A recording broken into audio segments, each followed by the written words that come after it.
Should Nick Sirianni remain the head coach of the Philadelphia Eagles?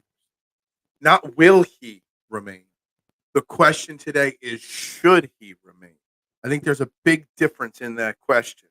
And we're going to tackle that, maybe a little Sixers, whatever else comes up today, trending in the AM. Right here on Philadelphia Sports Network, we're live with your answers to the question of the day in 30 seconds.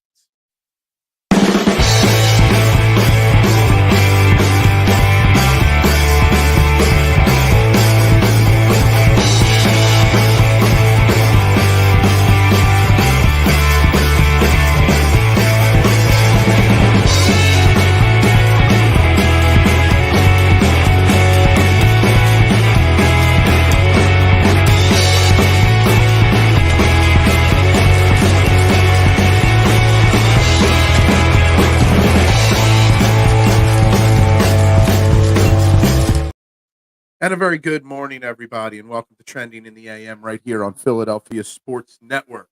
We're live, all social media platforms, Facebook, YouTube, Twitter. You know the drill, those likes, those shares, retweet buttons. It's very important that you hit those for me this morning. Help to continue to grow the algorithm, grow the channel.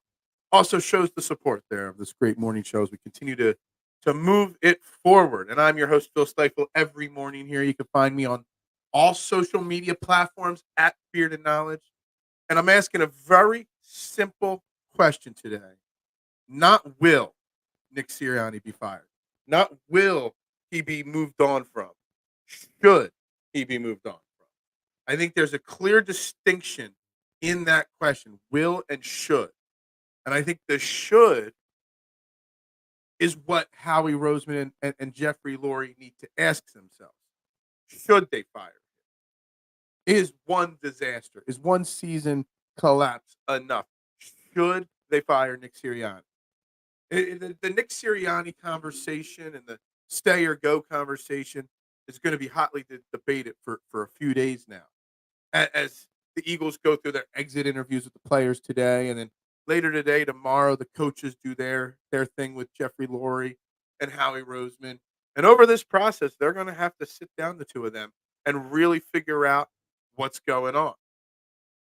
What is up, Eric? How you doing this morning? Welcome to the show. Should Nick Sirianni be fired? And yes, not morning, afternoon to those that are nowhere near the East Coast. Good afternoon, Zach. How you doing today?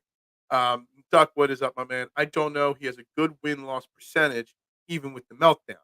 I just don't like that he didn't adjust to do anything to put a good product out there. So, and again, and there's no clear-cut answer. It's a very debatable. If I say, yes, he should be fired, you can give me a very good reason why he shouldn't. But see, the point I'm getting at here with the question being should. You know, somebody was talking to me yesterday. I forget whether it was on social media or at the pizza shop. Fox's Pizza Den in Kennett Square. Thanks, Adam, for the shout out in the comments there. Appreciate that, my man. Somebody asked, like, you just hire somebody else and give him a 5-week window, you know what I mean, to see if he can get it, right the ship, right the locker room. If you're going to fire him in 5 weeks into this next season, why don't you just do it now? And Eric, I see your comment here. Fire Howie. That is the answer. And I want to make sure I get clear. I was going to get into Howie at some point today, Eric, because it's one of the things I tweeted out yesterday, one of the things I have in my notes here for today. The fact that Howie seems to be safe. We know Howie's safe in Jeffrey Lurie's eyes. Howie's always safe in Jeffrey Lurie's eyes. Okay? But the fact that enough of the fans don't want to put any of the blame on Howie Roseman for this collapse is shocking. Howie went from one of the most hated men to one of the most beloved men in this city very fast. And it seems like criticism of Howie is not acceptable. When Howie's thumbprint, actually his palm print, his face print, he's literally all over this team. And at what point do we start really pushing Jeffrey Lurie to maybe make a change there? Because as long as Howie Roseman is in charge, we're going to still have this vicious cycle. New coach, new system, new quarterback. Get to the top, completely collapsed right away, started over. It's a rinse and repeat cycle with him. So I don't know. At some point, he's going to have to be under the hot scope microscope. Uh, TMC, you're still on timeout mode.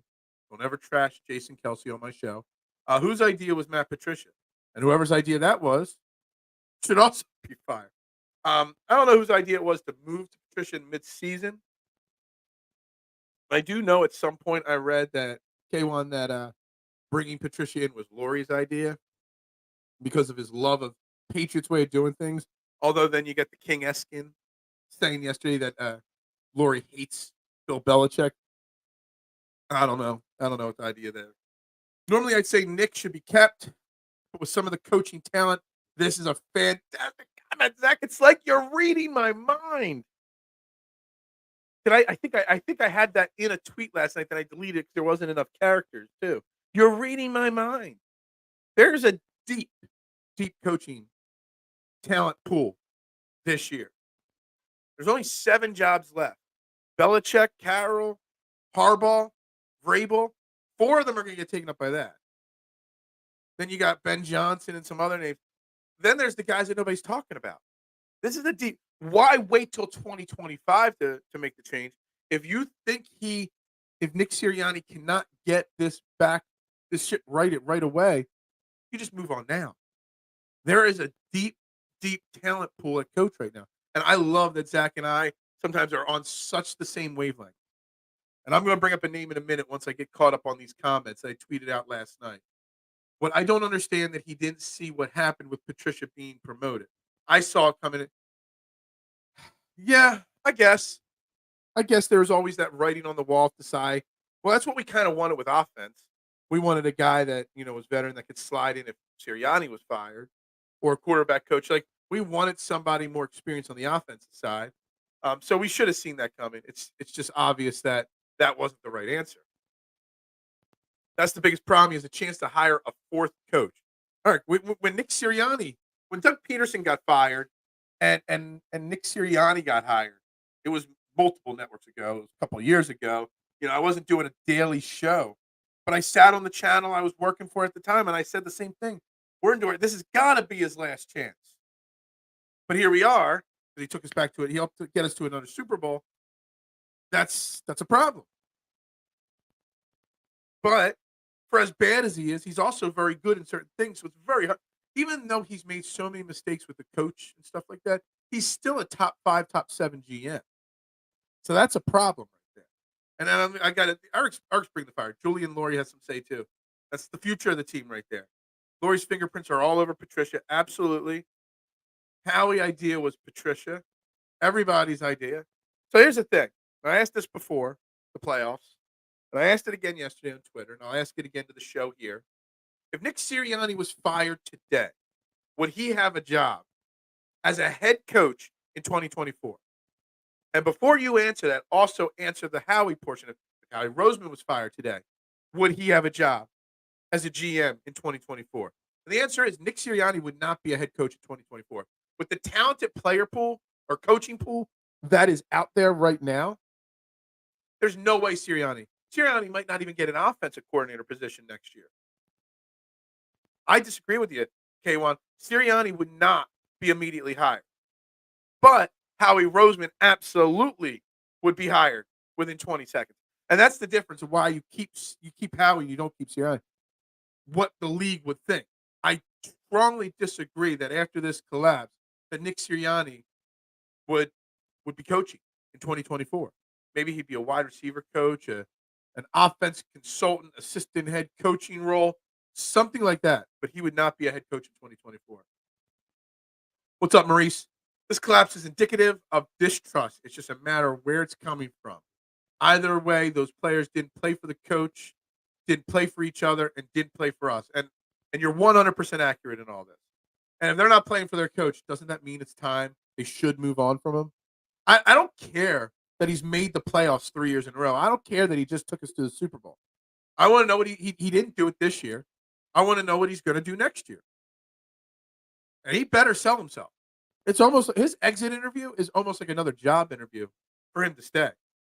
There's no reason that Jeffrey Lurie wouldn't be afraid to cut ties. He's cut ties with coaches plenty of times very quickly. He has a much quicker trigger figure than people realize just because of Andy Reid. The players don't trust him. The players don't trust his play designs, his schemes, his philosophies. You got to move on. You just got to. So to me, Maurice's comments basically answer the question, should he be fired? As yes. Again, as Zach said, and as I was already thinking, as I was already ready to talk about,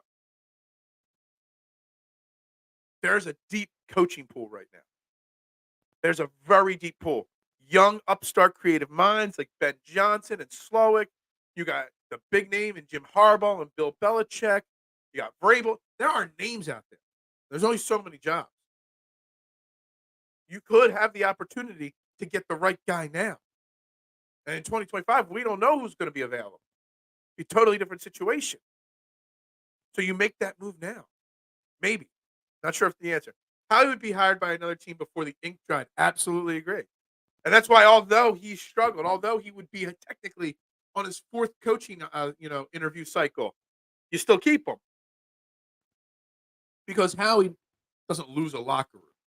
Howie does have too much say in the locker room, but him losing the locker room doesn't really affect him being fired or not. I say that there's a definite, strong argument to be made that he's got to go. Jeffrey Lurie. Or not Jeffrey, well, Jeffrey Lurie. Nick Sirianni. What the hell was Vrabel done as head coach? I agree to an extent with that, K1. When he was fired and instantly catapulted to the top of everybody's list of head coaching candidates, I was like, why? He made one run in the playoffs. 5 years. For 6 years coaching, 3 years he missed the playoffs. 3 years he made it. Twice he was one and done. He would bring discipline. He would bring a different type of culture. But he doesn't have the excessive amount of success that people think he does. And that's fine. I get that. I think he's a strong candidate. He'd be a candidate for a team that didn't just, like, we want to go back to the Super Bowl next year. I don't know if Vrabel's the right guy for that. But at least the accountability and discipline would be on this team. 3 feet of snow. That's nothing. We had 3 inches last night. Other teams have been stealing from our front office for years. They are just chomping at the bit to get the boss of bosses. Yeah. Sirianni wouldn't be hired, but he would be, Howie Roseman, in a heartbeat. Good morning, Eric. How you doing? That's right. Smash that like button, guys, if you're watching right now, wherever, Facebook, YouTube, Twitter. Would greatly appreciate that. Got all these names that are out there. And all these guys, Brian Johnson's had, 3 interview requests already? So Brian Johnson, when Nick Sirianni probably won't get a head coaching job next year, but Brian Johnson, who was the offensive coordinator of this disaster, is getting interview after interview. That tells you something about Nick Sirianni. It does. Maurice wants Jim Harbaugh, if we can get him. Well, there's a question. I was just going to drop my nugget on who I would ask the Eagles to go out there and get. You brought up Harbaugh. Jim Harbaugh, I think, would be a really great coach if Howie Roseman wasn't our general manager. Would Howie Roseman agree to relinquish some of his power? I don't know if Jim Harbaugh would want GM rights and picking the players and all, but he's going to want to have a lot more say on his game plan, his assistant coaches, who dresses on game day and who doesn't. Like, if Jim Harbaugh was to come here, Maurice, Howie Roseman would almost, not completely, but almost have to take the back seat like he did in Chip Kelly's 3rd year. Jim Harbaugh would be a disaster, K1, I think. So you got 2 sides of the equation there. And then there's the Bill Belichick conversation. Now you got Howard Eskin, the king. I don't know what he's the king of. He's a laughingstock anymore.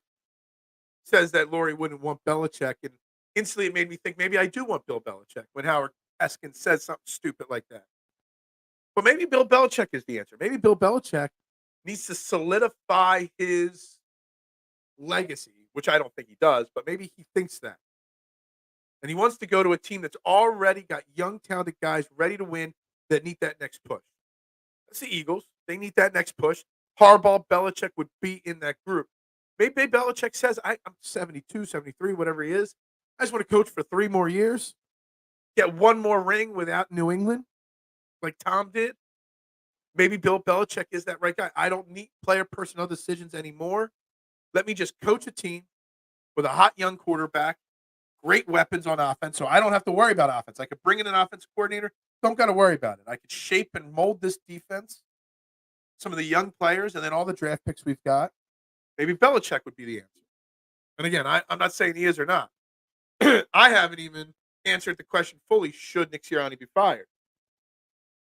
Now, I feel more firm today than yesterday, that Nick Sirianni won't be fired. But the question is, should he? And there's a big difference there. Again, we won't be able to get a legit head coach as long as Howie has such tight control. Absolutely. And that's the problem with Harbaugh. That's the problem with Vrabel. That's the problem with Belichick. It's the problem with the guys out there. Who would want to come here? But there are a lot of talented young upcomers as well. There's guys that have gotten head coaching opportunity interviews in the past that aren't even in the interview cycle this year. Now, there's a name that jumped out in my mind, and I don't know what made me think about it. Sitting here chit-chatting after Fairway to Heaven last night with my man Jason Sullivan. And if you missed it, check it out. Fairway to Heaven, it's on Tuesday nights at 9 p.m. Same channel that you're watching this on right now. And we talk about fantasy golf and gambling on golf. This week's American Express Open. We talked about that a little bit last night. But after the show, me and him were just BSing a little bit as we do. And a name popped into my head. And I Google searched it. And the team he works for as a coordinator right now, they just did it. There was one of the sites popped up an article that he hasn't had one interview request. So I didn't fact check this. Maybe he has. But there's a name that was a guaranteed lock to be a head coach again. And all of a sudden, he's being overlooked. And I know his last head coaching tenure ended in lots of controversy. But if I'm going to fire Nick Sirianni, should he be fired? You know who I'm calling? The guy that everybody's ignoring this cycle. But after this cycle, maybe he's the top guy next year. I don't know. I'm going out and calling Brian Flores. He got the raw deal in Miami, without a doubt. And he's available. That would be a guy that everybody's overlooking. Now, I would even consider calling him. I know he's the defensive coordinator with the Vikings. I would almost consider seeing if we can get him to move here as a defensive coordinator with the promotion idea in mind. Maybe he would take a lateral move with a little bit more say, with the promise that he's the next guy if Sirianni fails. I don't know. Brian Flores is a name. Everyone's talking about Ben Johnson. Everybody's talking about Slowick. All these names out there. Brian Johnson was a guy that was one of the hottest names in years past. He's not even remotely in consideration. Whatever head coach we hire needs to come with the play caller of Houston, Green Bay, the Rams, or the Lions. I want creativity, adjustments, and rapid development of our players. Nick got to go. Yeah, and I was on the fence. And look, Eric, a lot of things you're saying about the plays. First and foremost, these teams, I'm calling Houston. I'm looking at Houston's offensive coordinator. I forget his name right now. Did a fantastic job with rookie C.J. Stroud. Green Bay, Matt LaFleur. That offense, it's very basic, but it's so successful on how one play sets up the next play that sets up the next play, sets up the next drive. McVay in the Rams, his coaching tree. I mean, it's obvious how effective what he does is. The Lions, there's a reason why Ben Johnson is going to be a head coach in 2024. He's been interviewed for every single job so far, I think. So we're going to get a new quarterback. You said a hot quarterback. We're not getting a new quarterback. And one of the things highlighted at the bottom of my note page for today is the amount of people I see on Eagles Twitter and on Eagles Facebook groups, which I try to stay off of, Travis. The amount of people saying, well, we've had people in this show saying as well, Marshawn, that Jalen Hurts is a bust. We should never have given him that contract. It's going to be Carson Wentz 2.0 all over again. No, get that out of here. Everybody to Santino Corleone here. That's right. I love I love it. Keeping Nick is like not removing malignant cancer from the body that's malpractice. Nick will have his own 17. Like I was watching a lot of I was watching Baldy, I was watching Orlovsky, and a few other people do all 22 breakdown of the Eagles on certain plays. And obviously they're breaking down the offense. The defense is bad, but there's a talent issue there. There's an injury issue there. There's a scheme. There's a lot of issues on the defense that could be fixed, I think. Offensively, it's malpractice. Like you watch the offensive plays develop. It's like 3-year-olds with crayons drawing up plays. Baldy was showing a video of bubble screen to Dallas Goedert from Monday night. And Dallas Goedert just ran right into Julio Jones. Or Julio Jones ran into Goddard. I don't know. I don't know who was wrong there. And it was a busted play right from the get-go. It's just poor design, poor scheme, poor everything. This offense, if we let Nick Sirianni come back and run it the way he wants to, and he's doing, it's going to be maybe not 0-17 next year, but it wouldn't be good next year. And that's a problem. Like, everyone says, will Howie Roseman be able to get a big name coach to come here to, work under him? Or would Howie have to relinquish some of that power? Well, whoever the offensive coordinator is, will Nick Sirianni be able to get a decent offensive coordinator here to work with him when whoever's going to be the offensive coordinator is going to be listening to Nick Sirianni and what he wants to do? Frank Reich's not going to want to work under Nick Sirianni, knowing that Nick Sirianni's game plan is terrible. It's interesting. I would like to be the bigger man. I apologize for saying Kelsey brother. No, you said Jason Kelsey stinks. You need a deeper apology than that. You said Jason Kelsey stinks. There is a reason why, or we are the only ones that looked at Doug P. and Sirianni. They were on no one's radar. Yeah. Again, Howie Roseman. It's a pretty simple formula to figure out. And I get that. And almost to an extent, that would be a case to keep Nick Sirianni. At least Nick Sirianni is willing to work under Howie Roseman's thumb still. Brian Flores would probably be a good head coach here. He would get our defense sorted. He would. And then he can go out and find an offensive coordinator, a young offensive play caller. Hell, go out and get Arthur Smith or Joe Brady or something like that to be your offensive coordinator. Guys that failed as head coaches but still are decent offensive minds, but have experience.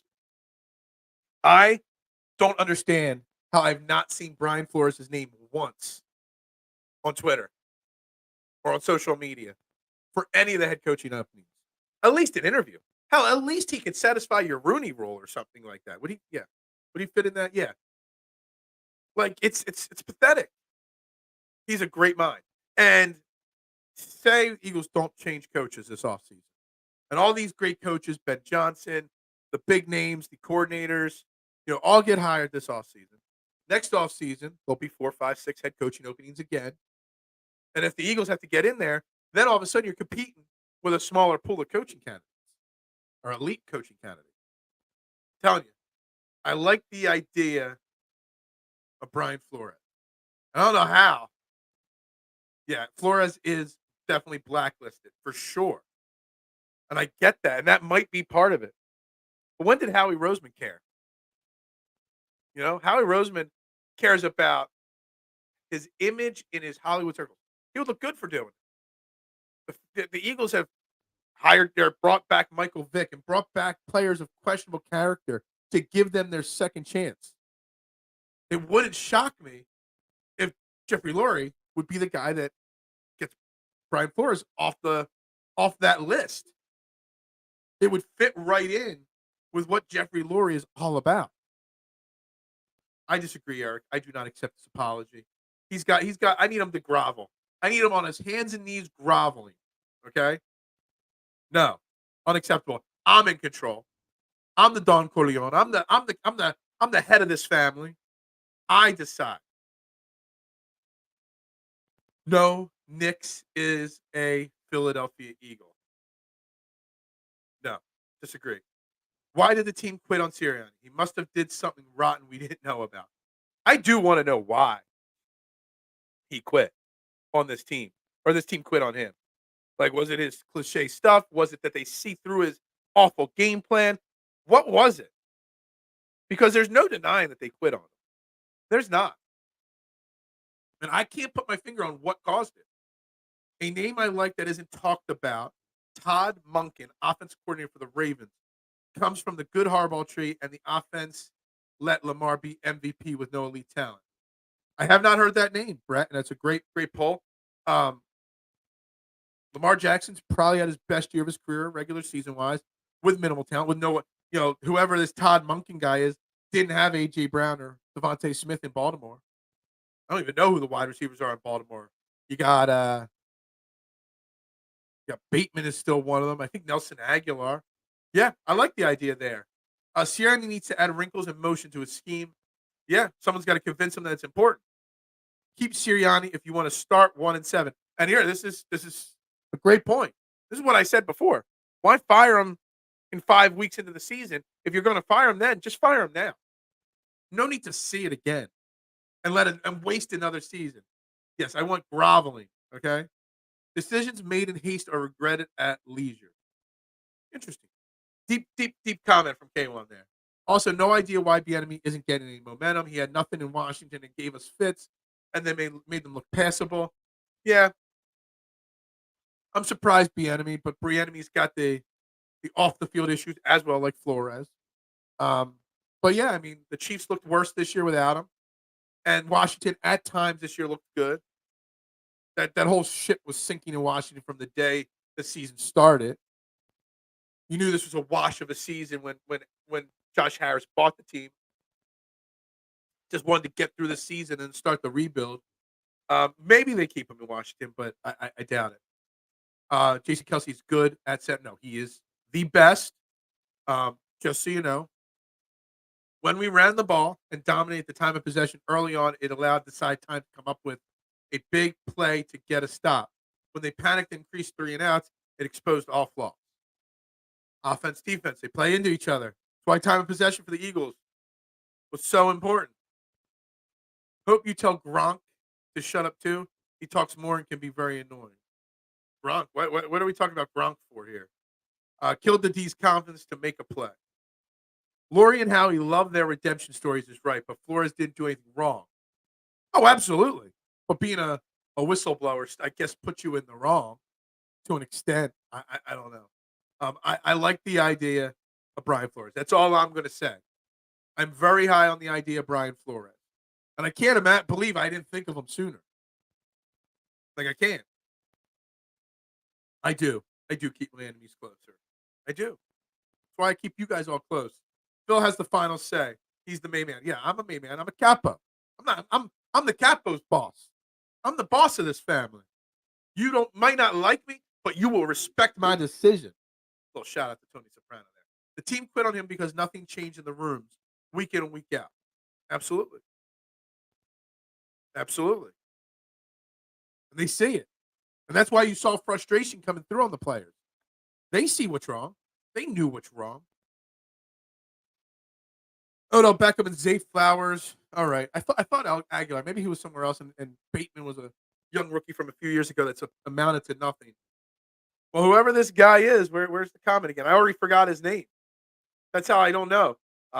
Todd Monken, offensive coordinator of the Ravens. You can get stuff out of those two guys. Mark Andrews went down, 4, 5, 6 weeks left in the season for the year, and got Lamar Jackson playing MVP, best record in football. My favorite to win the Super Bowl this year. I think that tells you something. Maybe there's a coaching tree we should be poaching from. Who's the quarterback coach in Baltimore? Does he want to be our offensive coordinator? I don't know. I just think that there's something there with the Baltimore comment, and I want to shout him out again, Brett, for a great comment and great pickup. Let me off the hook for old time's sake, Tess. Bieniemy isn't getting looks because Washington still was a losing record, and most teams like the known entities of the young hot. The young coaches, hey, coaching in the NFL is a young man's game. Coordinator-wise and head coaching-wise. Very rarely will people like Bill Belichick of that age. Now, Bill Belichick's a different story because he's one of the greatest of all time. But very rarely will the old time coaches get head coaching jobs anymore. They're just not. Funny side thing, I was watching. Before I go to bed every night, I always watch reruns of Johnny Carson. And I'm sitting there and I'm watching Johnny Carson last night, and there's this guy comes on the screen. I'm half in, half out of it. And I'm like, he's talking football. I'm like, oh, is that guy like a coach or something like that? Like, he looks familiar. He sounds familiar. And Google searched the guy's name. His name was Bo Phillips. And I'm like, he looks familiar. And I'm going through his wiki page. It's Wade Phillips' dad. I didn't even know Wade Phillips' dad was a head coach in the NFL, actual Ring of Honor guy in Tennessee. Didn't know any of that. It was kind of funny. That made me think about Wade Phillips, which this comment about it's a young man's game made me think. Like, you're never going to see a guy like Wade Phillips. He's a little older now. These older guys get head coaching jobs again. Rex Ryan, guys like that, they're just not going to get head coaching jobs because it's a young man's game. Can't do it. Can't do it, man. You got to grovel. You got to bring me a gift if you want off of it. Whistleblower, aka, is a snitch. Snitches get stitches, and Flores has gotten the stitches of not getting head coaching jobs. I talked about bringing him in when Gannon sneaked out. Yeah, I did as well. But he was with the Vikings by then, I think. Yeah, because we waited so long. If we would have been out of the playoffs sooner, and this is why you don't wait. You miss out on opportunities. I'm not saying you lose in the playoffs so you can get him for this year, but yeah, I like the Brian Flores, and I think we talked about this on this show on my previous network last year about how all the good coordinators were gone after the Super Bowl. It's a shame. With that success came the late to the party kind of added thing there. Someone told Travis to shut up. I hope Stoutland can coach up Jurgens. Looked shaky all year. Yeah.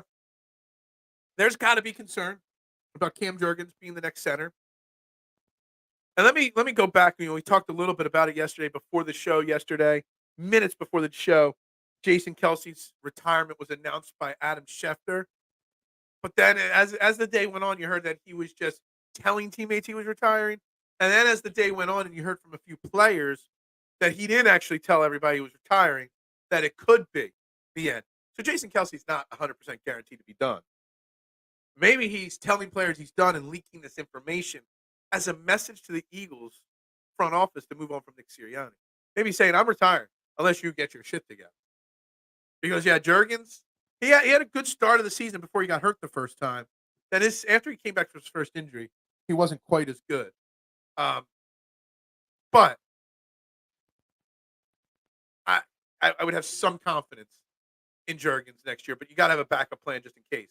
If you want to tank for 2024, keep Sirianni. Travis Hunter is the projected number 1 pick in 2025. I don't even know who that is. That's my lack of college football knowledge. Former Tennessee quarterback T. Martin is quarterback coach for the Ravens.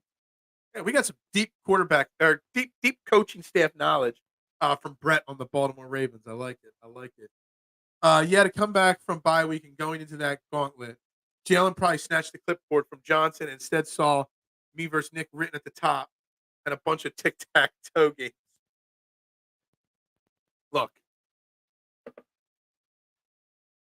this fracture, this locker room issue, it's a reason why should Nick Sirianni be fired, it has to be considered to be yes. It does. Jurgens will get it, or we flip the Dickerson. And Duck, I get that. And someone brought up Dickerson yesterday in the comments about him being the center, and I'll say this. I don't like Landon Dickerson as the center. You don't fix one hole by creating another. And Landon Dickerson is arguably one of the 3 best guards in football, one of the 3 best left guards at least in football, and he's only been playing the position for a few years. Why create a big hole at the guard position on Jalen Hurts' blind side by moving him to center? You work with Cam Jurgens, you give Cam Jurgens that shot, and then if that doesn't work out, then in the next draft you look for a center. But for 2024, if Jason Kelce retires, and I still don't think it's 100% locked in stone, if he does retire, Jurgens gets that job, you just better have a backup plan in place and a real backup center than what we've been doing with Brett Toth and stuff like that. That can't be your backup center. That's when the team quit. That's right. That's right. Jurgens will be fine. He just wasn't 100%. He was banged up massively this year, for sure. And if he's healthy, I think when he was healthy at the beginning, there was a point early in the season, 3, 4, 5 weeks of the season before he got hurt the first time. We were sitting here talking that we needed to draft another future replacement for Kelsey because they found the right guard of the future. He went from Isaac Seumalo to Cam Jurgens. And he, just like Landon Dickerson figured out left guard instantly, Cam Jurgens was figuring out right guard instantly. Then he get banged up. Then he couldn't get back into a groove. He was probably playing hurt all year. So I'm willing to give him the benefit of doubt. You just better have a backup plan in place. Maybe the backup plan on Jurgens is, hey, Kelsey, maybe you come out of retirement 6 weeks into the season when Jurgens isn't working out. The team quit on him because nothing changed in the rooms week in and week out during the slide. It told the team that Sirianni had nothing in the tank. Nothing up in the brain. Maybe it proved to the team that Nick Sirianni wasn't qualified for the position. If Nick Sirianni's not qualified for the position, then the answer of should Nick Sirianni continue to coach is no. I really think the league, when I say would he get hired this week to coach next year somewhere, it's a clear-cut no. Because I think the league sees how blatantly bad this Eagles team was this year in the second half of the season. Like, the league is laughing. I bet you if the league got together and had a little party and just excluded everyone from the Eagles organization, they would all be laughing at Nick Sirianni and the Eagles and how they played out the end of this season. I really think they'd be laughing at this team. I don't see how you can keep Sirianni at this point. If you bring in a new offensive coordinator, it wouldn't do any good if he forced to run Nick's system. That's what I said at the top of the show, Bobby. Just like everyone says no one wants to work under Howie Roseman as a head coach, no offensive coordinator would want to work under Nick Sirianni for the same reason. We've been told 1,000 times this year that it was Nick Sirianni's system. Nick Sirianni designs the plays. Brian Johnson just calls them. Nobody's going to want to work under Nick. Nobody. Will Howie invest even a little in safeties and linebackers this year? We're going to get into it. So this whole topic, and when I created, it wasn't the original plan. When I said should Nick Sirianni continue to coach, the original title of the show I came up with yesterday afternoon. It wasn't the plan, but then I'm like, all right, we should start a should they stay or should they go series. And after, I think we might get some information on somebody being fired today or tomorrow. We'll have that to talk about. And we'll be previewing the divisional round games on Friday. So this week's topics or whatever. But he better invest a little bit in safety and linebacker. Will he? I don't know. How he's learned from his mistakes in the past. Maybe this is the time he does. But it's blatantly obvious that he needs to make an adjustment in his valuing of those two positions. Obviously. Jurgens was drafted as Kelsey's replacement. So was Landon Dickerson, though, as well. He was only playing guard out of necessity. He was playing guard out of the fact that he won the job. It wasn't necessary. Tyler Steen could have played it. Sua Apeda could have played it. But he beat both them out in camp. Landon Dickerson, the same thing happened.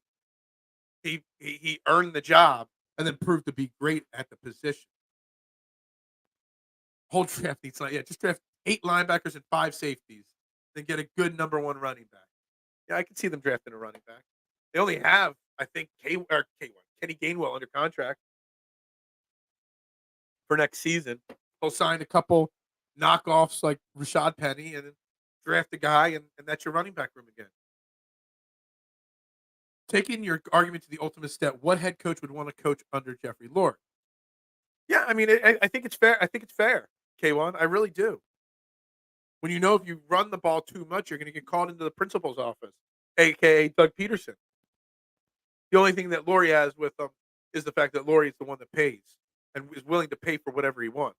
So if Lurie wants you to be your head coach, he has no problem paying that, whatever your number is. If Jim Harbaugh comes here and says, I would coach you, but I don't trust you.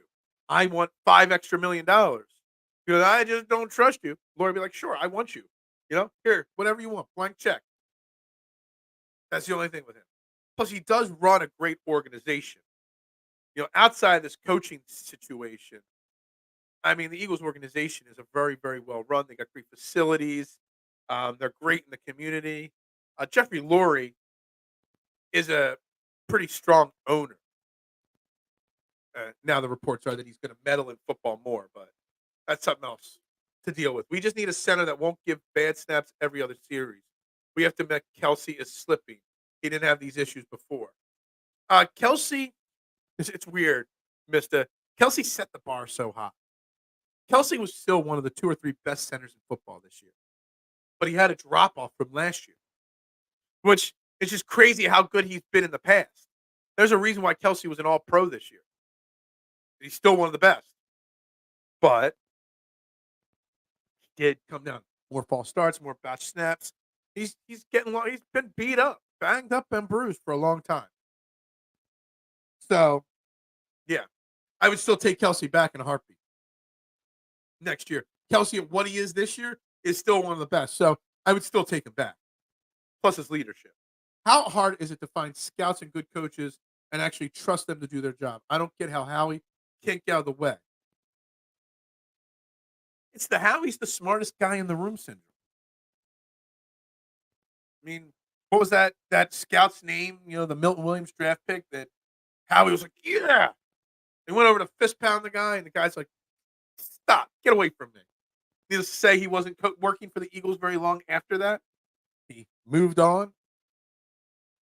You know, Howie's got his way. Jeffrey Lurie enables Howie to do it his way. Is it a problem? Yes. Should it be a problem? I don't know. Or should it continue? I don't know. I don't know the answer. When is Howie going to give us an interview? He has some explaining to do. I would love. Y'all, get on social media, tag Howie Roseman, or find an email address, get Howie Roseman on Trending in the AM. That will get TMC out of the timeout zone. Getting Howie Roseman to do an interview. Give me 20 minutes with you, Howie. I will ask the hard-hitting questions. I'll be polite about it, but I'll answer the questions that the fans want to know. Y'all get me Howie Roseman on this show. We'll do an interview. Anytime. I'm calling you out, Howie. Sit opposite me on this screen. No, I'll bring my laptop. We'll do the interview right at the NovaCare complex. I'll come to you, Howie. We'll do it right there at NovaCare. I need Howie. Push for Howie, guys. I'm paying a running back this season and drafting one. No, not paying much. Do you think BG gets his farewell tour? I hope so. Again, if Fletcher Cox leaves.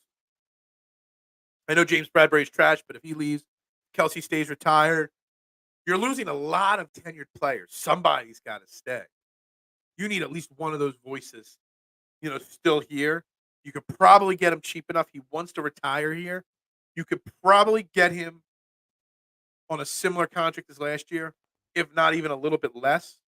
I hope he stays. And honestly, if he wants to be here, Jeffrey Lurie will find a 1-year deal that works for both sides.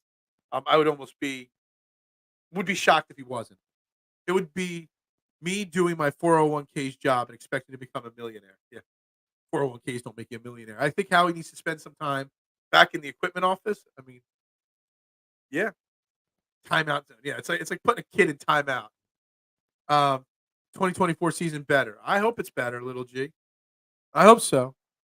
All the over-the-top hyped guys from the last couple days before the game, they're all gone. They're all quiet. You're all frustrated. I get it. With Howie and drafts, wouldn't it have been nice to have Brian Branch instead of Nolan Smith? Yes. I mean, we've talked about this countless times on this show, Brett. But Howie doesn't value the safety position with a first-round value. He doesn't value linebackers at all. So, I think Howie's plan also was to keep Chauncey Gardner-Johnson. That didn't work out. So, I mean, there's a lot of things that went into it. But, yeah, Brian Branch, Joey Porter Jr., there was a lot of picks. But Nolan Smith was a safe pick for the future. There were people before the draft last year that were calling Nolan Smith a top 10 grade. There were people that were mocking Nolan Smith to the Eagles at 8 or whatever the first pick we had was. Nolan Smith was a well-regarded talent that slipped because of his size. not saying Nolan Smith is going to be a bust. He's the future of this team. He's the future replacement of Hassan Reddick whenever Hassan Reddick moves on. Maybe Josh Sweat, too. I apologize for saying Kelsey brothers are annoying, not funny, not cute. They stink. Yeah. Get me Howie Roseman, and you can come back on the show.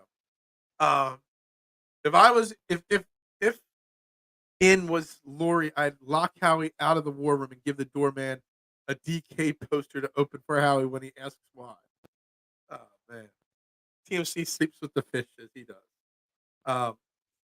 Nolan Smith is a bust. He is not a bust yet. Far too soon. Yeah, TMC.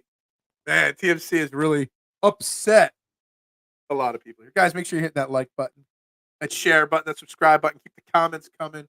Whether you're watching on Facebook, YouTube, Twitter, wherever you're at right now, make sure you like, share, retweet. But make sure you drop the comments. If you're watching on Twitter, about 8 or 9 people watching on Twitter right now. You can comment on the show. Click the video. It opens up a chat box. It pops right up on my screen. And I can answer any of your questions, any of your thoughts, any of your opinions on this. And the question of the day: should Nick Sirianni should be fired? Not will he be fired? And also, like I said, I'm bringing up the fact that the name that I would target right now would be Brian Flores. Not a popular opinion, but it's an opinion. Something else that I put out on Twitter yesterday that says how the Philadelphia fan base feels about Nick Sirianni right now is I did a power ranking of all the coaches in Philadelphia right now, the top 5, the 5 power 5s, the big 5, the 5 for 5ers. Nick Nurse, John Tortorella, Rob Thompson, Philly season's right around the corner, Jim Curtin, Union coach. And I put Sirianni at 5. I put Tortorella 1 because the Flyers are the hot name right now. Working on getting a Flyers beat reporter on next week. Just got to iron out the date and the time of the show.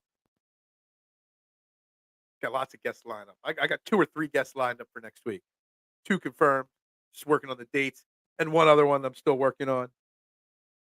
I put Tortorella 1. I put, Nurse 2, Rob Thompson 3, Curtin 4, and Nick Sirianni 5. Now, I got dozens of responses to this power ranking. And people criticized Torts 1, Curtin 4. All 1 through 4 got debated massively on this thread. But one thing was certain, that everybody agreed that Nick Sirianni would be 5 in their power rankings of head coaches in Philadelphia. Hell, people were saying the Water Dogs head coach. People were saying the Stars, even though they don't exist. When the Soul come back in the Arena Bowl. All ahead of Nick Sirianni at this point. And that's a problem. This guy just took us to the Super Bowl last year, and his career's already on death's doorstep in this town. Hearing chatter, do you have friends? Do you have sources? Can we ban bubble screens next year? I hope so. If we are going to do them, maybe the next offensive coordinator could just figure out how they work. I've seen bubble screens work, just never for the Eagles. Somebody put out like a troll post on social media yesterday that the Eagles ran 636 or whatever the joke was, bubble screens this year for a combined negative 36 yards or something like that.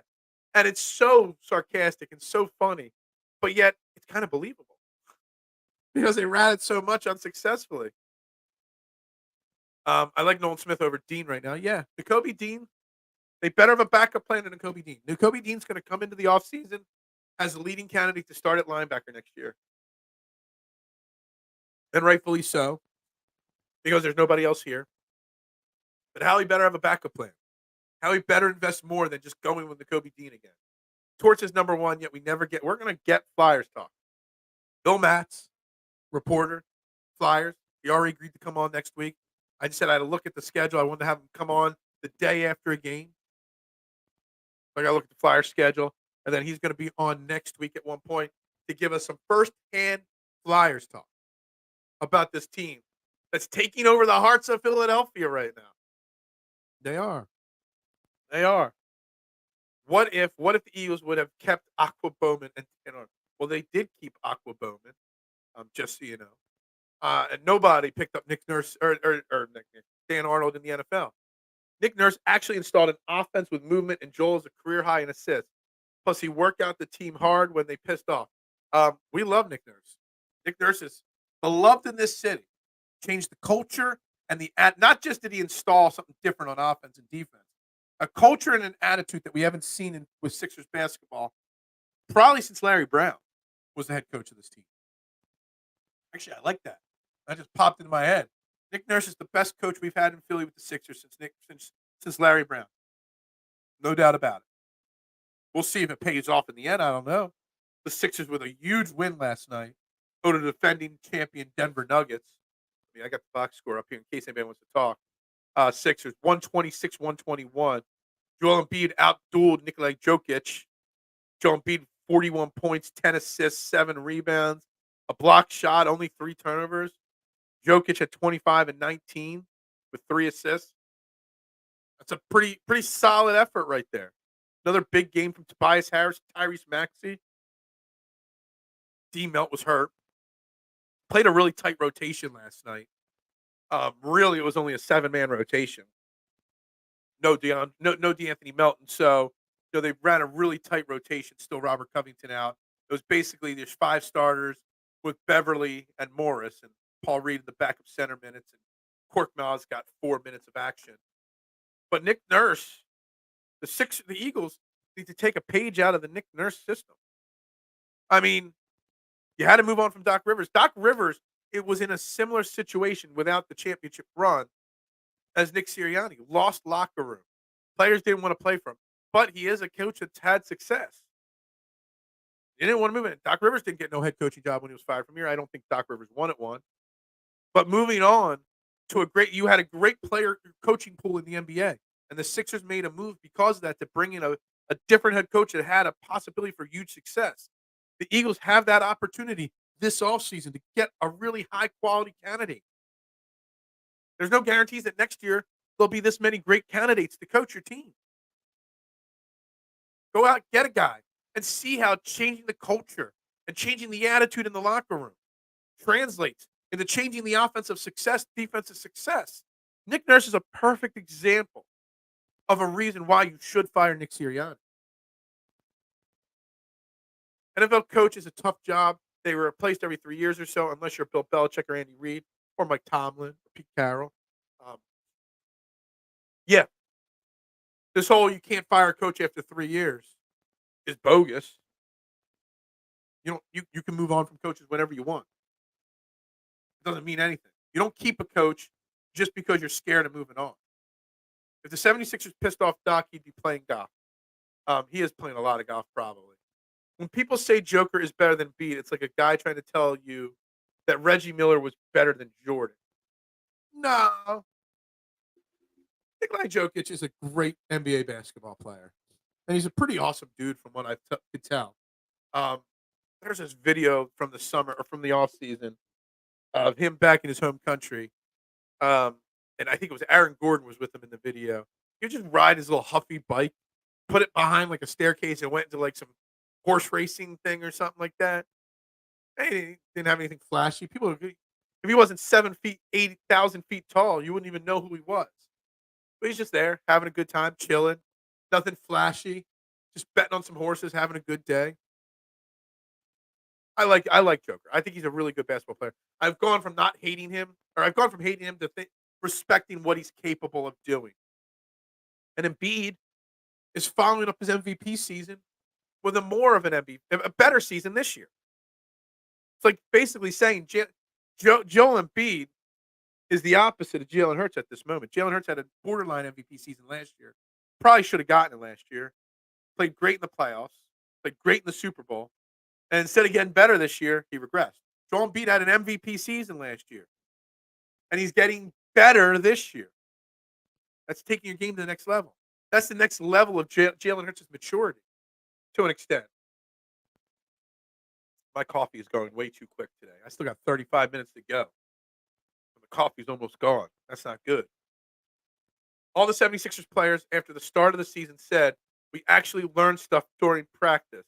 You get a new coach, the players respect, and we have similar improvements for the Eagles. All the 76ers players at the start of the season said we learned stuff. Yeah, because they didn't practice under Doc Rivers. We know that. Players respect Nick Nurse, that kind of stuff. There's a lot of lessons to be learned from the Sixers right now for the Eagles. Still always makes me shake my head that Josh Harris hired Doc Rivers before Daryl Morey. Yeah, I mean, I'm not a Daryl Morey guy. Never have been, Brett. You're newer to the show. My opinions have never wavered that I don't think Daryl Morey, I think he's one of the most overrated executives in the NBA. Hasn't won a thing. Made far more mistakes than he's made, successful decisions. He gets put up on this pedestal. Yeah, he got a great return for James Harden, but he put himself in that position by trading for James Harden to begin with. Every one of his goods is just fixing a bad. So Daryl Morey can go, in my opinion, too. I don't trust him. Embiid is a complete and elite two-way player. Joker is a great playmaker. He does not play hard on defense every play. I get that. I get it. But he's still an elite offensive playmaker. He shoots, he passes, he rebounds. I get it. He also stays a lot healthier than Joel. So for a negative that you're given there, Joel's already missed, 9, 10 games this year? Joel Embiid's can only miss like 6 more games, and he won't even be eligible for the MVP. Joel Embiid's still number one concern is health. Number one concern, health. Staying healthy and being healthy in the playoffs. I love it. Yeah, coffee gone before. Well, we don't do the reset anymore because you guys abused your reset privileges. I look, yesterday, get up early for a show after an late night Eagles game on Monday, show yesterday morning, long day at work yesterday, nighttime show last night, to bed late last night, up early for the show. The coffee is in need this morning, we'll just say. Marcus Morris is a secret weapon against Jokic. In the back of Jokic's mind, he's always thinking Marcus will get revenge for his Markeith, the distraction through Jacob's chemo. I didn't know where you're going with that at first. I thought you were actually going to make a positive comment about Marcus Morris in general, who I think is one of the secret weapons on this team in general.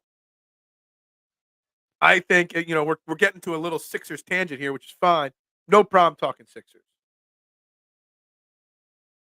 The Sixers' biggest need, in my opinion, is if Joel Embiid is going to sit games at any stretch this year, more than 1 or 2 or 3 games of rest, the Sixers have to extremely, extremely, extremely prioritize getting a real backup center for the games Joel Embiid sits. I like Paul Reed. I think the fan base overrated Paul Reed his whole time here. It's the syndrome. It's just like everybody was crying that we got rid of Isaiah Joe or Charles Bassey in years past. Now Isaiah Joe's developing into a good bench shooter. Yeah, I get it. But we didn't have time to develop him. But Paul Reed is very, very good as the number 2 center for 9 to 10 minutes when Joel Embiid is in the game. It just needs a break. Paul Reed cannot start at center and play 25, 30 minutes the games Joel Embiid misses. Mo Bamba, obviously, don't know what's going on there. You got Marcus Morris playing 10, 15 minutes a game of backup center when Joel Embiid sits. That's not good enough. Marcus Morris is a solid bench player on this team. And I love that he's getting his chance to play in Philly. But he shouldn't be your back. He should be playing 15 minutes of center when Joel Embiid's not playing. You need a legit guy that can start in Joel Embiid's place when Joel Embiid is missing. And you better get that guy now, just in case Joel Embiid goes down for a lengthy period of time. Because if Joel Embiid goes down for a lengthy period of time, then the price of that guy just goes up. Embiid has had 4 MVP caliber seasons in a row, and each season he got better. Yeah. Jalen Hurts has not. Jalen Hurts went up and came back down a little bit. Joel Embiid just keeps climbing up, climbing up, climbing up. You got to give him credit. Finding a way to top last year's season for him. You want to see how Morey looks during the trade deadline? YouTube banned Santa scene with Bernie Mac and the midget negotiating. I don't need to Google it. I know what you're talking about. Why are we being punished? We are not the ones who were premature. Stop. What is up, Mitchie Poo? Tobias played great with Embiid on the floor. It's about damn time. Look, no slander to Tobias. Tobias is doing his role. When Joel is out there, and Tyrese Maxey, he takes the back seat. The games Joel misses, he'll put up 30 if you need him to. I have no problem with Tobias Harris on the Sixers team. I have said that countless times, over and over again. No problem with Tobias Harris staying on this team. I have no problem. I know this is going to shock people. At the end of this year, he's a free agent. If the Sixers want to find a way to keep Tobias Harris, by all means, do it. I am a Tobias Harris fan. Do I think we can improve upon Tobias Harris? Sure. But I'm not just getting rid of Tobias Harris for sake of the fact that his contract, like people always say. But let's be honest, Tobias Harris' contract's not even as bad as it used to be. I think he's only like 19th or 20th highest paid guy now in the NBA. I have no problem with Tobias Harris. None at all. And I think you're seeing his numbers don't say it, but I think you're seeing a pretty solid season from him so far this year. About to head into a patient. One last thing. Batum is everything we hope. I love that comment. And head into a patient. I don't know what that means. Are you a doctor? Are you Dr. Brett? Are you taking care of a patient? I love your comment on Nicholas Batum. Everything the Sixers needed out of PJ Tucker. Can score when needed. Plays great defense. Remember we always used to hear about the phrase, just wait till the playoffs. Playoff PJ. Playoff PJ was crap last year. PJ Tucker is so bad that he's a DMP almost every night for the Clippers anymore. Well, at least he was for a stretch. I don't know if it's still going on. That tells you Nicholas Batum is everything we wanted. And on top of that, he's a really, really strong locker room presence. He's a leader off the floor. I'm a huge fan. Like that trade, getting Batum, getting Morris, getting Covington. I know Martin's not doing much, but there's no room for him on this team right now. The players we got fit the roles on this team with Embiid and Maxey so well. It's why I don't think the Sixers need to go out and get a third star. I think you have 2 stars and you've got great role players. You need to add to those role players a legit backup center that could play starter minutes when Joel Embiid is out. I think you need another ball handler. I don't know about how viable Pat Beverly's 27 minutes a game as your only other guard is long term. I think you need another ball handler for the bench, and you need a legit backup center. Now, if you want to go out and get another scorer too, sure. I won't get upset about that. We got a smart person in the house. Doctor to PT, home therapist at the moment. Enjoy the chat. Hey, we're here every morning, 8 a.m. For sure. Join the conversation anytime you like. Would love to learn more about what kind of therapist you are. Talk all things, anything here. But appreciate you. Make sure you tune in every morning. Like, share, subscribe for me. I appreciate that. So get that off there. Look how they massacred my reset. Hey, it is what it is. Highest player in NBA history who never made an All-Star game. Oh, is that Tobias Harris? I don't care. I don't care that he's never made an All-Star game. I still have no problem with the contract, Mitch. But you cannot slander Tobias. It's like when we slander Kenny Gainwell and K1 gets upset. Tobias Harris is my boy. He's a great dude. Solid player. Put in an awful position by the Sixers.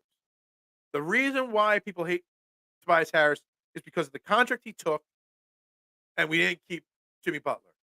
And I've said this before, and I hate having to go back into it all the time. Jimmy Butler was never staying. They traded way too much to bring in Jimmy Butler and Tobias Harris. They couldn't let both leave.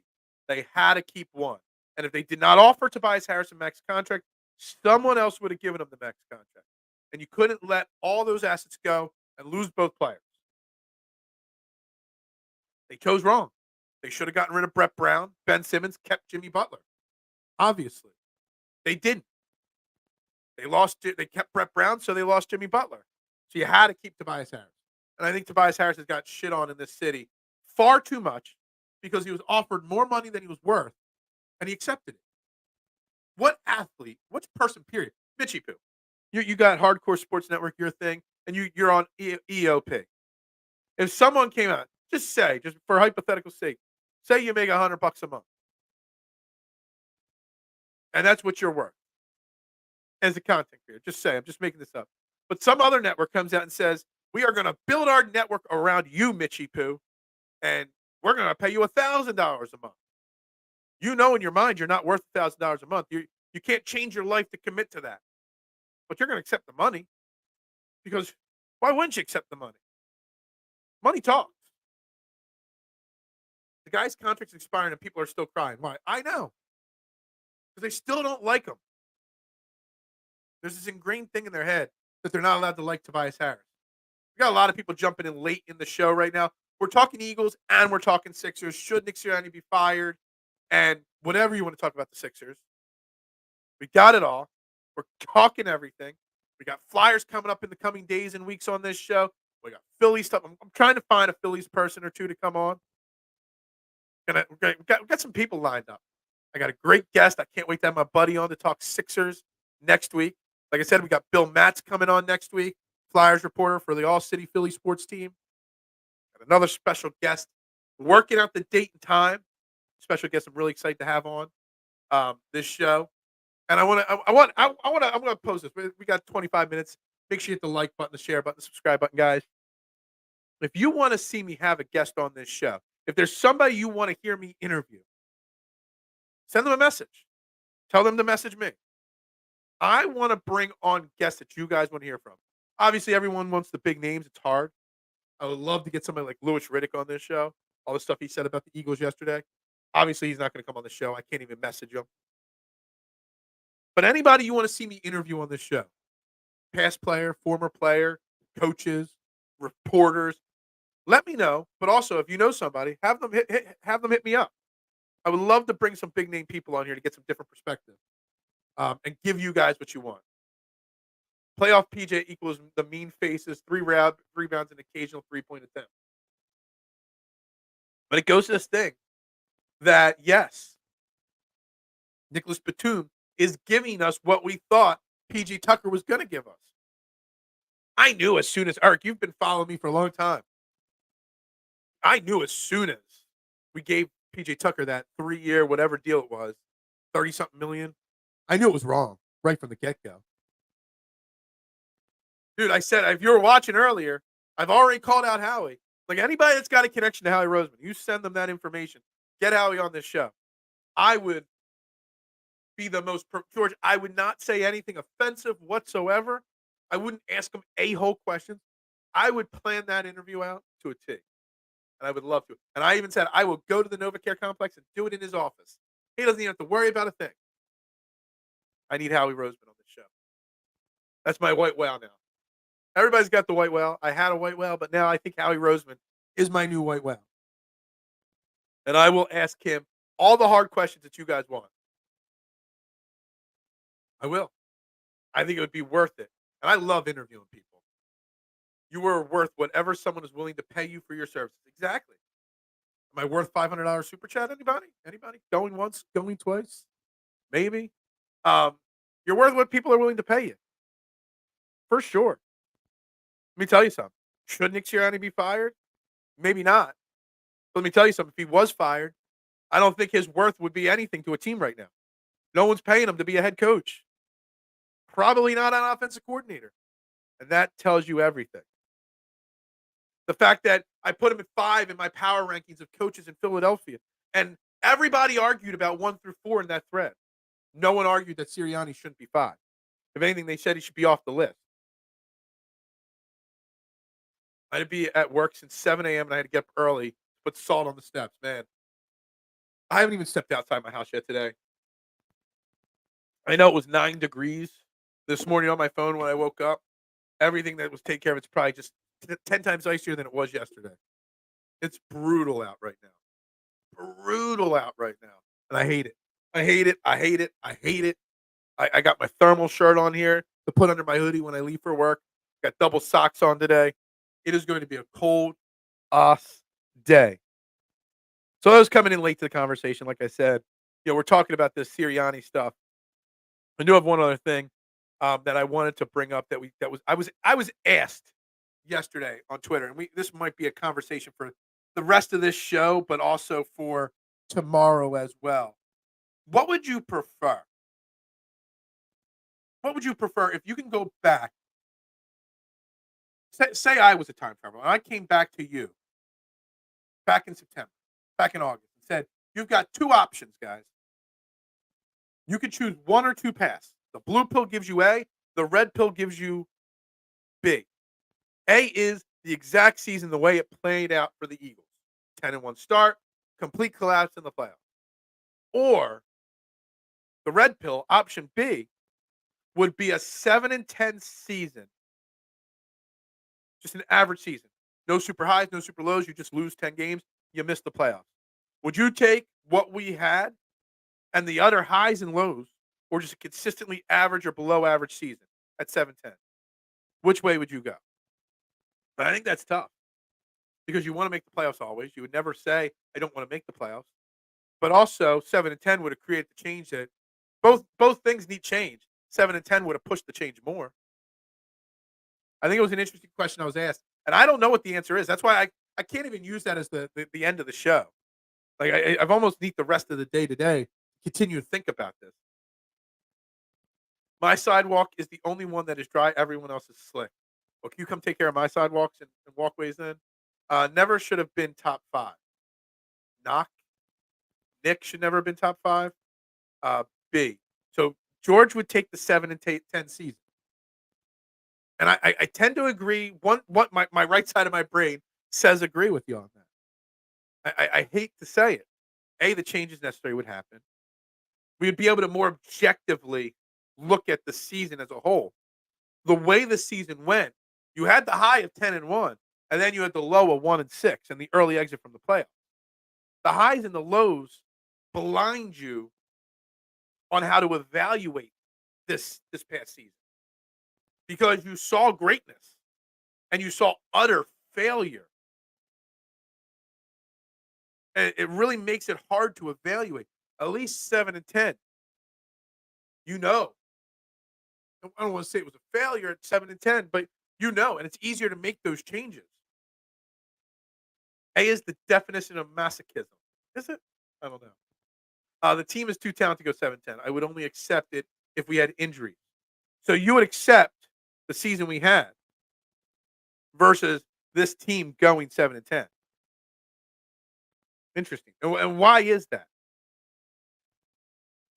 Because this season was a complete failure. This season was a complete disaster. The season was a complete, high of high to the lowest of lows. The lows were way worse than the goods of the highs. Because even when the high of 10-1 was happening, people were questioning it. People were questioning the play calling, questioning how they won games. So even the high highs weren't the greatest of highs. I don't know. I don't know how I answer this. I tend to lean George's way with B, but I haven't made my final call on this one yet. EOP, Big Al, saying he would take the season the way it played out over 7-10. But I think it leaves it up for more debate if you take the season, whether you make changes. It gives the front office the excuses they need to leave some of it the same. So I almost feel the answer to this question also answers your question, whether should Nick Sirianni be fired? If you accept the way it went, you're accepting the fact that Nick Sirianni will remain. And that, yeah, he might coach us great next year. But he also, no matter how, if Nick Sirianni stays the head coach of this team, and say we come out next year a ball of fire and are 5-0 or 6-1, there'll be no confidence in the fan base that it would be sustainable. Because now we have this epic failure hanging over us that we'll never be able to accept that the season's going to sustain. The season we had shows us where our real deficits are. Now we have to actually do something to fix it. And to follow that up, 7-10 is meh, but gives too many options because that means that in every part of our game. See, I think it's the opposite. I think that the season we had gives people an excuse. I hope your guests are not too cream puffy for you. Well, I think having Howie Roseman on this show wouldn't be too. If anybody knows him, I'm ready for that interview. To be honest, the season could easily have gone 7-10. We were lucky to win some games. I think that is what we are, a mediocre team, a team with good talent that is badly managed. And the thing is, it's funny. So a team with good talent. It's also the fact that the talent is so heavy and so like we've got an elite offensive line and defensive line, 2 elite wide receivers. But we got like it's not like we have good wide receivers and good cornerbacks. We got great wide receivers and awful cornerbacks. It's like it's so top heavy in certain positions of the team and super bottom heavy in other positions. Dimitri, how you doing? I think the end of the season makes it a less of a debate. Eagles totally collapsed. Absolutely. And I don't even know what cream puffy yes are. Like I don't understand that. I want to know what you mean by cream puffy guess. Got some good ones lined up. Trying to get some good things. I want to, as the season ends, I'm not going to do mock drafts every day on this show. That's not me. I can't talk Flyers every day. I'm going to talk Flyers, but I can't talk them every day. So I got to bring in some guests, some Philly guests. I got you. I wish I had the connections to get big timers, but I don't. I think the Super Bowl hangover effect would be the blame versus seeing what the actual play problem is. Lost this team. Actually, I think that's good. 7-10 would have equaled just the Super Bowl hangover versus what we went through exposes what the problems are. I said when I brought this question up that I hadn't made a decision. George made an excellent point for one side. Big Al's making an excellent point for the other side now. Now I'm back to torn down the middle what the correct answer to this question is. I would take the 10-7 season because we know it clearly it's the abysmal coaching. If it were injuries, then we wouldn't know the coaching was so poor. There were a lot of injuries on this team this year, mister. Let's be honest. Jurgens multiple times, your starting middle linebacker multiple times. Safeties have gone down multiple times. Avonte Maddox, Dallas Goedert. There have been a lot more injuries on this team than people realize. Just saying. I just hate feeling like I can't trust this team. If they go 10-1 next year, see, that's what exactly I just said. How do you repair a fractured mentality? You do. You answer the question, should Nick Sirianni be fired, with a yes. Because the only way to fix no coach is going to come in here, or Nick Sirianni's not going to come in here next year and be able to quickly fix the fractured mentality.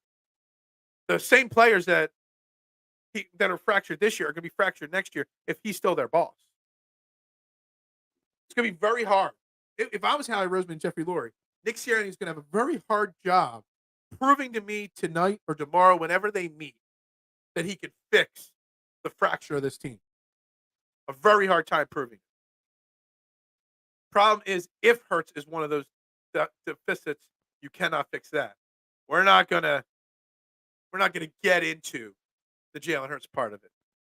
Maybe tomorrow we'll get into the Jalen Hurts because there are a lot of people questioning Jalen Hurts. There's not enough time. We only got 10 minutes left in the show today.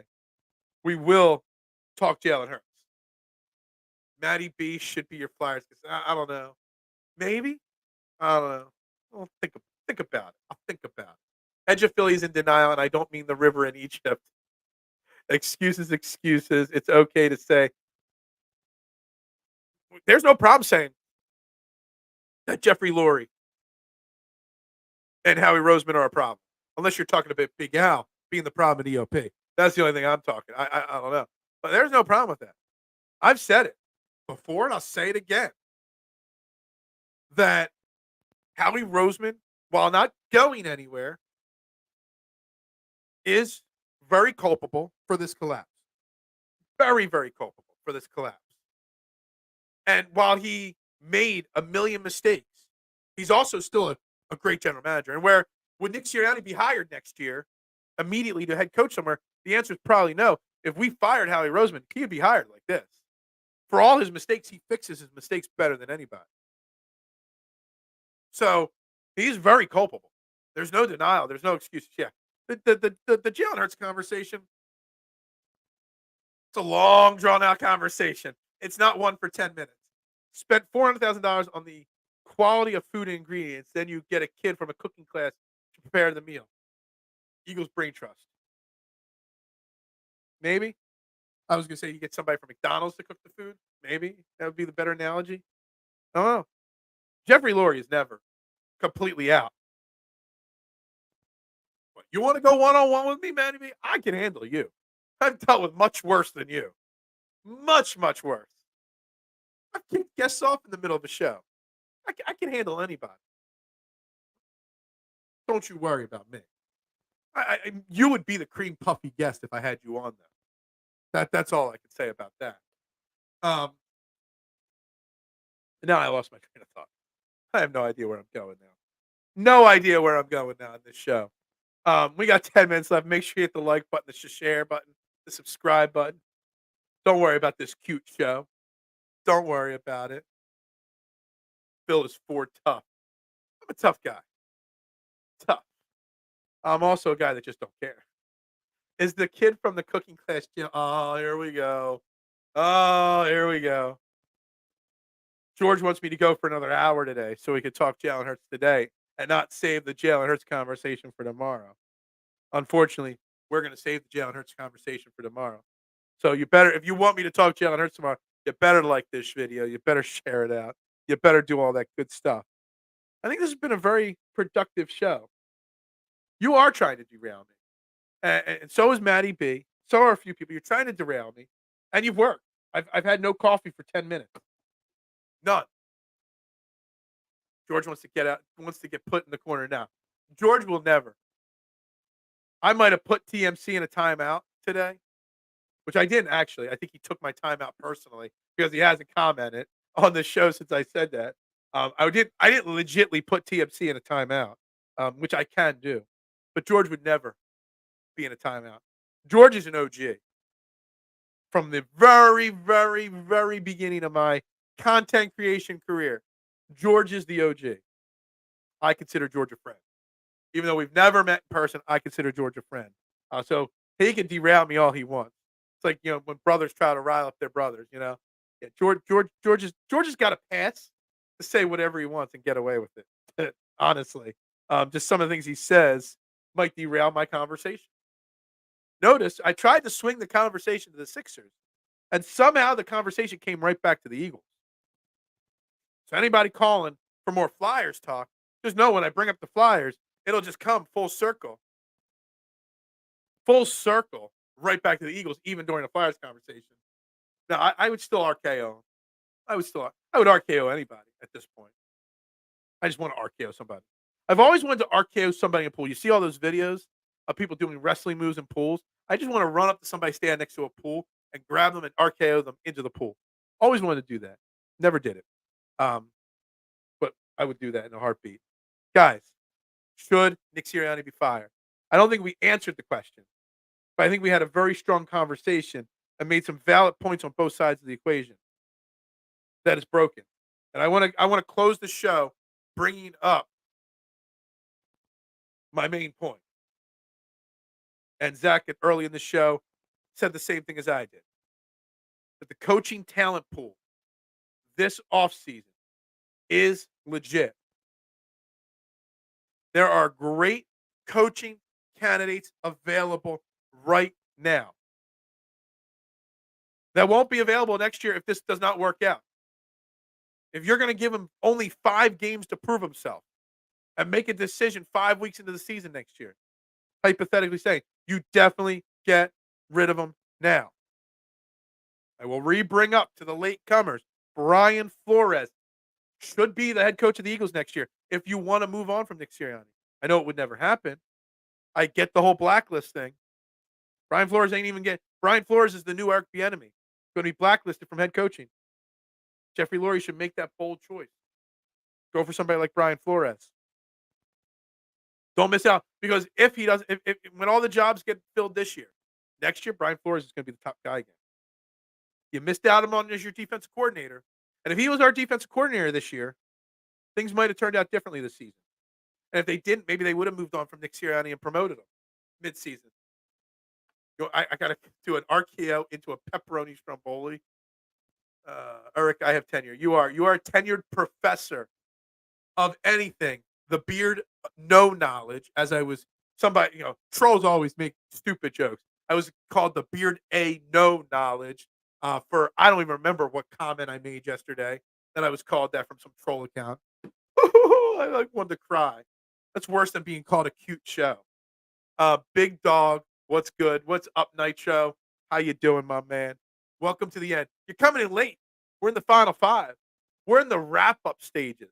You're late to the program today. Biggest collapse in NFL history. Philly teams always breaking the worst records to break. I was trying to explain this to my man Jason Sullivan, who Jason, my golf partner on the Fairway to Heaven show, is going to join us on Friday's show for a little bit because he's a Detroit Lions fan. He lives in Detroit, lifelong Detroiter. He is going to join the show to help the final 30 minutes of the show help us predict the divisional round playoff games, specifically his Detroit Lions, but also the rest of the game. So he'll be joining the show on Friday, talk football with me, and I can't wait because love the guy, smart guy, gives us a different perspective. Forget blacklist. Laurie only hires offensive-minded head coaches. He hired Ray Rhodes. Yeah, that was 30 years ago. But he hired Ray Rhodes. So don't say he only hires offensive-minded coaches because he didn't. He hired Ray Rhodes. I'm just saying. It doesn't say only. He often, you should say, hires offensive-minded coaches. He prefers to hire offensive-minded head coaches, but he doesn't only hire offensive head coaches. Just saying. Kellen Moore being the pick, so help us. But it won't happen. Nick ain't going anywhere. I don't know. Yeah, I don't think he does. I think he gets that opportunity. But that's not what the question is, will he? It's should he? And I think there's more of a case now after today made that he should be fired versus not fired. I don't get this whole, we're going to give you another chance, but you're going to be on a short leash. That narrative, that theory to me, is just wasting a season. Is he really going to fix the fractures this team has with him over the offseason and first 5 weeks? And even if he comes out the first 5 weeks and goes 5-0 next year, we're not going to have the confidence he's going to be able to sustain it. I don't know. I think it's a big mistake. Big mistake to go that route. I do. But not my decision. So today, we've got the exit interviews, the players, and then the coaches. I don't know how many coaches they'll get through today. Maybe by the end of the day, we know for sure that Brian Johnson and Desai and Patricia, maybe today we know for sure that they're all fired. At the latest, we'll know tomorrow. But we're going to continue this conversation tomorrow. We're going to bring Jalen Hurts into the conversation tomorrow. We're going to keep up with this. What would you prefer conversation? This year's collapse or 7-10 season? Who knows what else comes up in the on social media? Okay, not hiring an offensive-minded coach in a quarter of a century. I'm just saying, if you want to speak facts, if I said that, George, you would have been the first person to point out that it wasn't only, that it was mostly. I got to hold you to the same level that you hold me. But we'll see what's happening in the world of social media. We got plenty of Eagles talk tomorrow. We'll continue dancing around the Sixers. Maybe I'll read a Flyers article or two today, so I can add some Flyers talk. I've watched a few minutes of Flyers action, but I'm still severely lacking in my Flyers knowledge at this point. And the Phillies, who knows? We're getting closer and closer to Phillies. To not know that firing Nick is the only option means that ownership is totally out of touch with the team and city. Yeah, you have a lot of Eagles fans, but it's not the job of the team, of Laurie and Howie, to appease the fans. The job of Howie and Laurie is to put the best football team on the field. Just so you know, they can't fire Nick Sirianni just because passionate, overreacting fans are calling for his head. That's not a reason to fire Nick Sirianni. I want to make sure I'm clear on that. I don't think he could fix the problem, Nick Sirianni, of this team. That's why I would do it. But you don't do it because the fans are calling for it. You making fan overreaction-based decisions dooms the franchise in any sport. Sirianni is a Laurie pick, fired him, admits failure, plus the record is good. Yeah, he'll justify it. He'll speak at his end of season press conference. and say changes need to be made, et cetera, et cetera. But I agree. He's not going anywhere. But he should be. The way Laurie runs the franchise with organization like a machine, I know he must be so frustrated with this team. And it's lack of organization and disorder. He's going to fire. See, and just when somebody makes a great point that he's staying, Mista makes a great point that he could go. And that's why these next 48 hours, while we wait to find out, are going to be intense. Really intense. Guys, we're going to wrap it up right there, trending in the AM right here on Philadelphia Sports Network. Like, share, subscribe, retweet, follow. You know the drill. Do all that great stuff. Help me out, please. Greatly appreciate it. We'll be back tomorrow, like I said. Everything's on the table. And we'll dive into the Jalen Hurts thing that everybody wants to say. That he's overrated, overpaid, and how I am not agreeing to any of that. You'll have to convince me. But I doubt you will. Guys, have a great day. Bundle up. Wherever you are, it's cold as hell. I bet you it's even cold in England right now. Overseas, wherever everybody is. Guys, have a great day. Go Birds. Go Sixers. We'll talk to you tomorrow. I'm Phil Stiefel. Have a good day, guys.